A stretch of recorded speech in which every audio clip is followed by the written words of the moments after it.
जीव रूपी दुल्हन कहतरी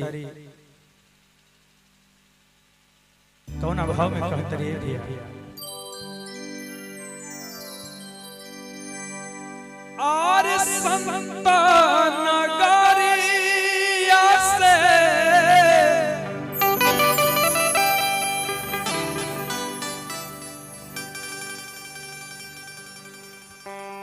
संतान नगरिया से अइले मोरे सैया ए सखी हो अइले मोरे सैया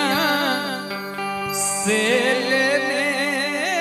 अइले ना से लेने अइले ना हमके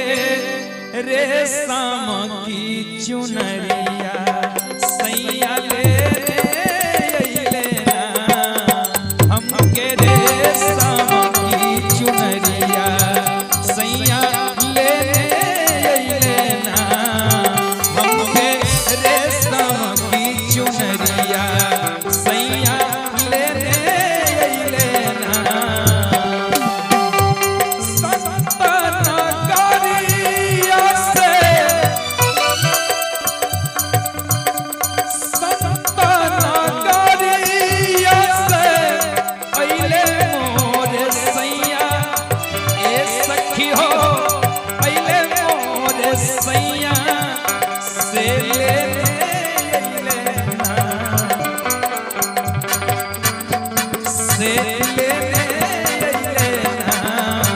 हमके रेशम की चुनरिया सैया ले लेना हमके रेशम की चुनरिया सैया ले लेना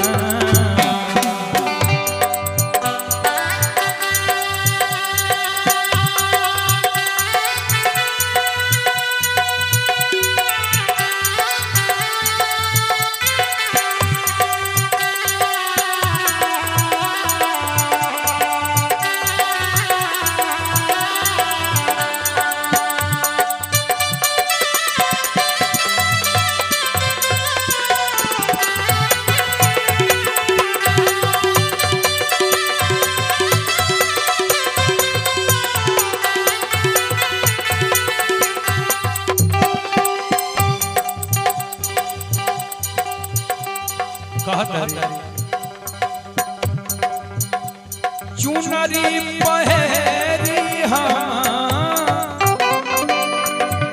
गई नाई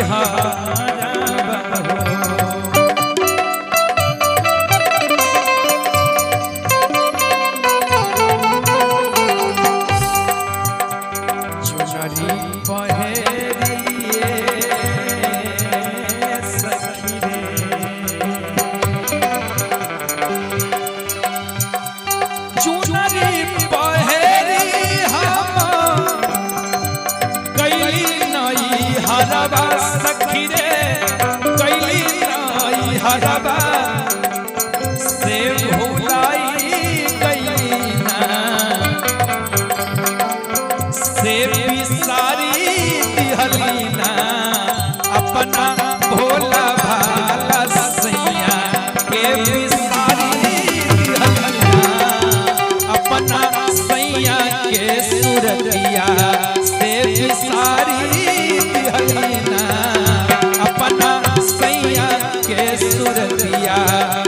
बिसारी दिहलीना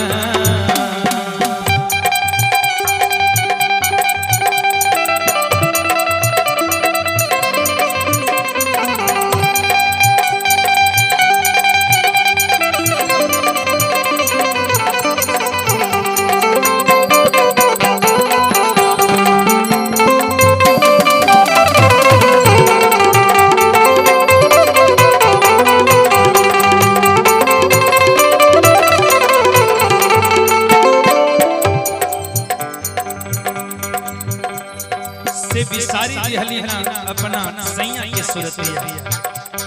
ए चुंदरी के चमक दमक के देख के ओ पिया के भूल गईली जौना पिया के ओर से इतना नीमन चुंदरी मिलल बा लेकिन आखिरकार चुंदरी के भइल का ए चुंदरी के चमक दमक कितना दिन रही चुंदरी के चमक दमक कितना दिन रही एक ना एक दिन तय कर पानी उतरबे करी भावबा माई बहिनिया से मिलहु ना पाई हो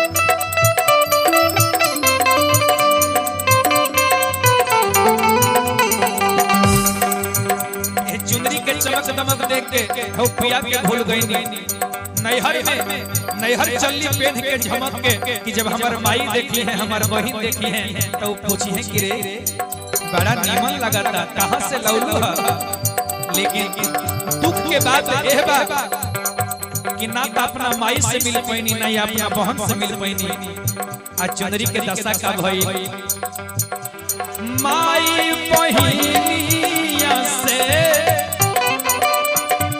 मिलहु ना पाई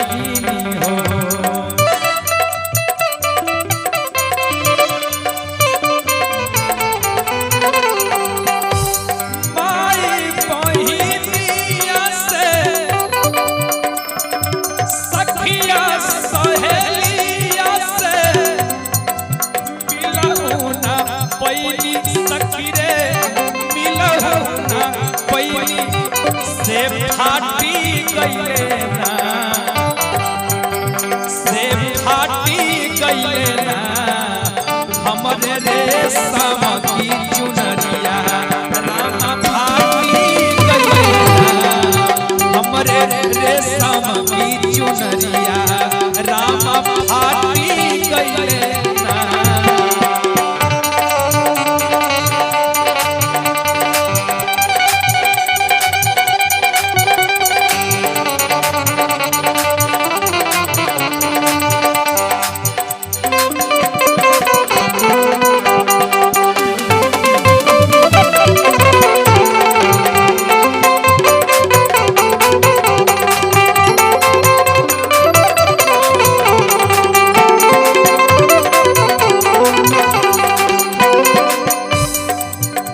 जब चुनरिया फट गई एक रंग उड़ गई तब ओह पिया के याद आई कि रे सखी जौना चमक दमक पर हम भूल गई त नकली रहल जौन असली बारे हम ओही के भूल गई ना ना ना ए नकली के फेर में अब ना पड़े काहे 5-25 सजइबो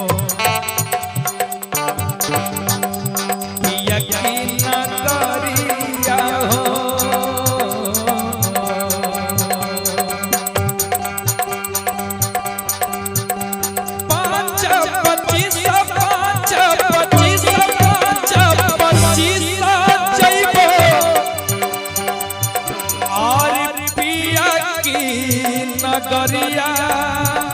ए सखी हो